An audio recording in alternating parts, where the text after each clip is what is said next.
అంటే ఈరోజు జనసేన పార్టీ నిర్మాణ సారథుల సమాచార సేకరణ కమిటీ ఏర్పాటు, నా మాటని చాలా క్షుణ్ణంగా తీసుకోండి, అంటే జాగ్రత్తగా వినండి. ఈరోజు మీరు ఎవరినైతే తీసుకుంటున్నారో ఈ నిర్మాణ సారథుల సమాచార సేకరణ, భవిష్యత్ ఆంధ్రప్రదేశ్ నాయకత్వం ఇక్కడి నుంచే వస్తుంది బలవంతం, అన్ని స్థాయిల్లో. అంటే వ్యవస్థలు బలోపేతం చేయాలి అంటే వ్యక్తులు లేనిది వ్యవస్థను బలోపేతం చేయలేము. ఎలాంటి వ్యవస్థ, బలమైన వ్యవస్థ కావాలంటే బలహీన చేతుల వ్యవస్థ పెడితే వీగిపోద్ది. అంటే మీరందరూ నలిగారు, పుష్కర కాలం పైన నలిగారు మీరందరూ. సో మీరు ఏ పనులు చేస్తున్నారు, మీరు శ్రామికుల,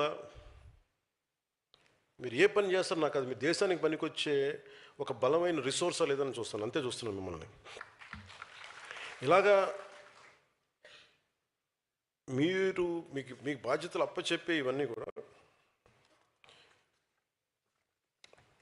మేజర్గా కులాలు మీ భవిష్యత్తులో చాలా మాట్లాడుతూ ఎక్కువ వస్తాయి మీకు ఇవన్నీ. ఇది మటుకు మీరు ఒక కీలకమైన మీరు అర్థం చేసుకొని ముందుకెళ్ళాలి. నేను ఆల్వేస్ ఐ బిలీవ్, అంటే నేను నా పూర్తి నమ్మకం నాకు దేశమే. నాకు కులం అనేది మనకు సామాజిక చిత్రపటం, అది మన సామాజిక సత్యం, అదొక సోషల్ రియాలిటీ. దాన్ని మనం నేను మార్చాలని ప్రయత్నం చేయను, సరిదిద్దాలని కూడా ప్రయత్నం చేయను. కులాల ఐక్యత అనేది ఎందుకు పదే మాట్లాడుతుంటారు, చాలామంది మాట్లాడుతూ ఉంటారు, చూస్తూ ఉంటాను.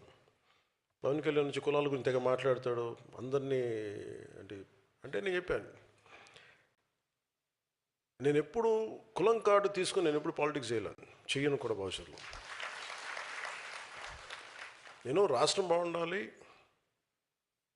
లేదా దేశం బాగుండాలి, మానవత్వం చచ్చిపోకూడదు, ఈ మూడింటి మీదే ఉంటుంది.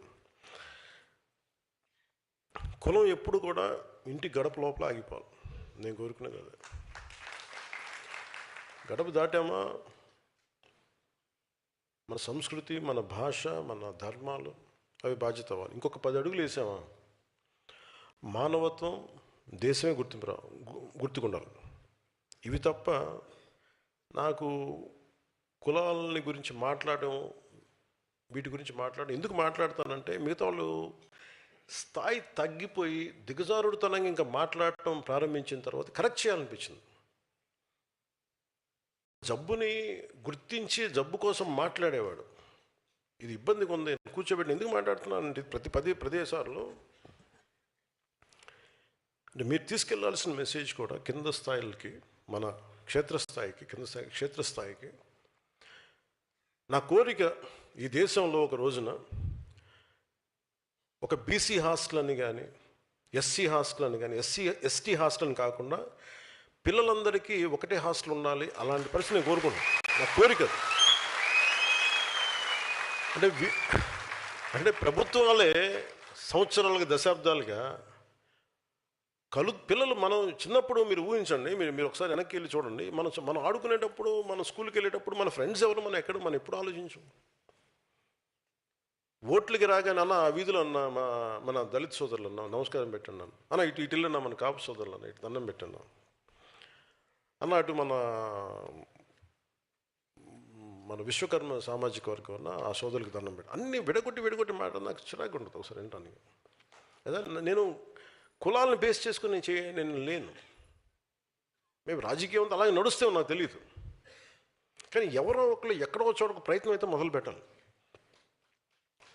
ఒకసారి మనం మాట్లాడుతున్నప్పుడు కులాల్ని కలపడానికి తప్ప విడగొట్టడానికి అయితే నేను చేయను. ఎందుకంటే నేనేమంటానంటే ఎవరి కాస్ట్ ఐడెంటిటీ నేను మార్చలేను, నాకు తెలుసు అది. అంటే ఈ మధ్యన నేను రమేష్ గారికి రాజ్యసభ పెట్టినప్పుడు ఎంతమంది ఎన్ని రకాలుగా దాని మీద అసలు ఒక నెల రోజులు గొడవ జరిగిందని, ఇంకా జరుగుతున్నాను నాకు తెలియదు, ఇంకా జరుగుతుండాలి నాకు తెలిసి. నేను ఒక వ్యక్తిని ఎలాగ నేను నిర్ధారిస్తాను, ఎందుకు ఇస్తాను? మరి శివ గారిని గుర్తించినట్టుగానే, మునీర్ని గుర్తించినట్టుగానే రమేష్ గారిని కూడా అలాగే గుర్తిస్తాను నేను. అలా గుర్తించకపోతే తప్పు చేసిన అవుతాను కదా.